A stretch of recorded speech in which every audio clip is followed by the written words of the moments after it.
बोलिए कृष्ण कन्हैया लाल, सांवरिया सरकार।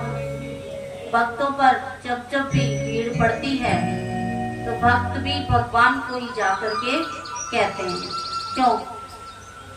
अगर हम अपनी बात किसी और को कहेंगे कि हमारे साथ ऐसा हुआ तो वो केवल मजाक उड़ाएंगे, और कोई मौका पड़ा तो हमें कहेंगे भी, देखो इन्होंने ऐसा किया तो इनके साथ ऐसा हुआ।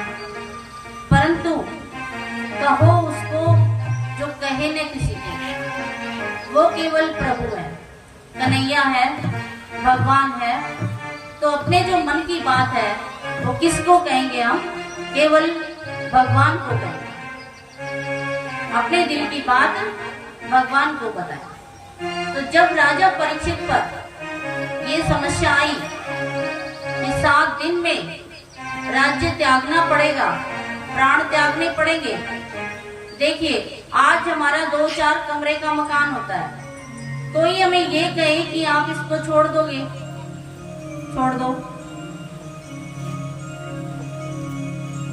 तो हम नहीं छोड़ पाएंगे। और राजा परीक्षित के पास तो पूरा का पूरा साम्राज्य था, चक्रवर्ती सम्राट था। उसने एक पल लगाया और उसने एक पल में क्या कर दिया? पूरे राज्य का त्याग कर दिया और भगवान में अपना मन लगा लिया। अगर हम अपनी मुक्ति चाहते हैं तो हमें इसी तरीके से भगवान को एक मन लगा करके ध्यान से भगवान को याद करना चाहिए। तो भगवान भी हमारे अंतिम समय में हमारे पास आने के लिए लालायित रहेंगे।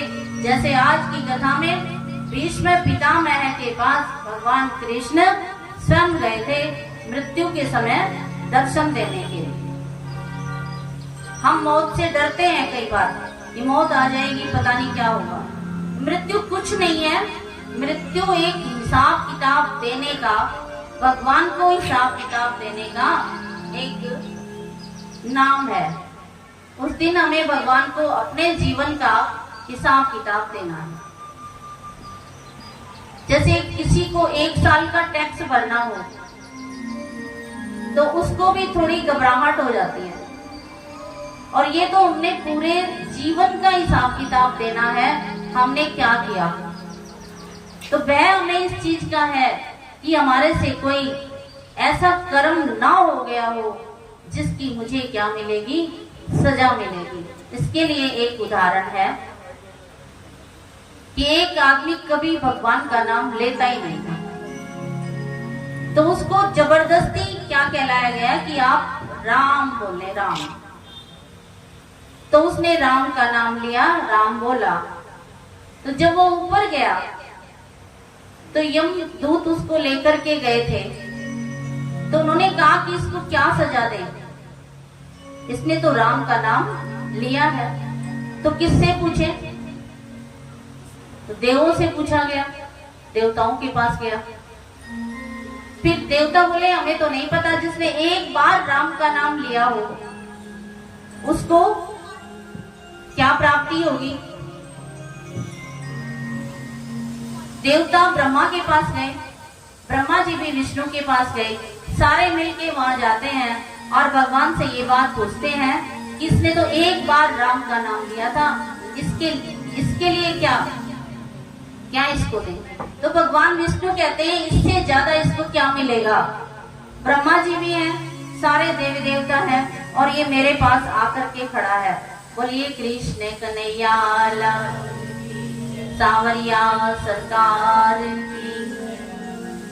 देखिए, एक बार राम का नाम लेने से भी भगवान की प्राप्ति हो सकती है। तो हम तो प्रातः काल सुबह शाम भगवान के नामों को लेते रहते हैं, तो डरने की कोई बात नहीं।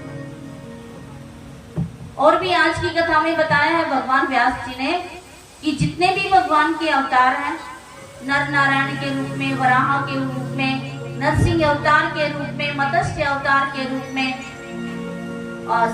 सनंदन सनत कुमार सनातन के रूप में, यज्ञ के रूप में, जितने भी भगवान के अवतार है, राम के रूप में, बलराम के रूप में, भगवान कृष्ण के रूप में, जितने भी अवतार हैं, इन अवतारों का नाम भी यदि प्रातः काल उठते ही और रात को सोने से पहले भगवान को याद किया जाए इन नामों के द्वारा, तो भी मुक्ति संभव है।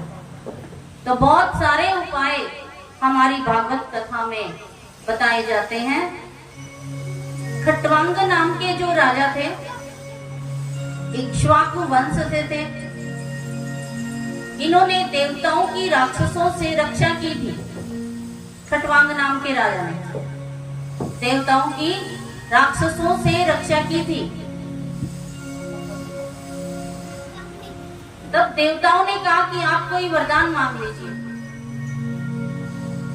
खट्वांग नाम के राजा ने कहा कि मुझे इतना बता दो कि मेरी मृत्यु कब होगी। तो देवताओं ने कहा कि 2.5 घड़ी में तेरी मृत्यु होने वाली है। केवल मात्र तुम्हारे पास 2.5 घड़ी। तो राजा ने कहा कि देवताओं, एक काम करो, मुझे 1 ही घड़ी में अयोध्या में पहुंचा दो। तो 1 घड़ी में अयोध्या में पहुंचा दिया और उन्होंने अपने पुत्र को राज्य सौंप दिया और सरयू नदी के तट पर जाकर भगवान का ध्यान लगाकर बैठ जाते हैं और खट्वांग नाम के राजा की मुक्ति हो जाती है। तो ये बात राजा परीक्षित ने को सुखदेव जी ने बताई थी कि जब 2.5 घड़ी में मुक्ति हो सकती है तो तुम्हारे पास तो 7 दिन है। 7 दिन तो बहुत है। लेकिन सुखदेव जी राजा परीक्षित ने 7 दिन तक अन्न जल त्याग दिया था और त्याग करके ये कथा सुनी थी। तो ऐसे ही हम ये नहीं कहते कि आप अन्न जल त्याग दें, तो गरिष्ठ भोजन न करके यदि हमने थोड़ा हैवी भोजन किया तो कथा में 3 घंटे बैठना संभव नहीं होगा। तो भगवान की याद में जितना जरूरत हो उतना ही भोजन ग्रहण करें। और ये कथा आपके यहाँ चल रही है, इसको बड़े ध्यान से सुने। पूरी कथा का प्रयास किया जा रहा है कि भगवान के अवतारों का चित्रण रहेगा कल से कथा में। सबसे पहला वर्णन रहेगा वराह भगवान का अवतार, कि वराह भगवान ने धरती पर क्या किया आकर के और क्यों अवतार धारण किया।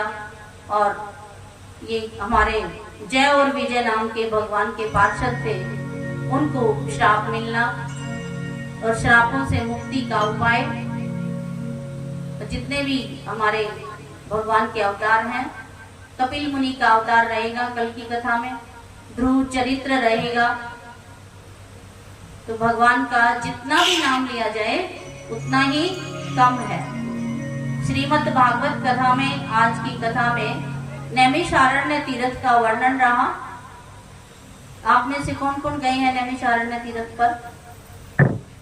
तो वहां लगभग कथाएं चलती हैं भगवान की, कहीं राम की कहीं कृष्ण की, और लोग वहां भक्ति को बढ़ाने के लिए ही जाते हैं। और ये सौभाग्य का विषय है कि हमारे यहाँ ही भागवत कथा चल रही है, उसको हम प्रतिदिन गौर से ध्यान से सुने और सुन करके अपने जीवन का लाभ उठाएं। श्रीमन नारायण नारायण नारायण, श्रीमन नारायण नारायण नारायण, नारायण नारायण, श्रीमन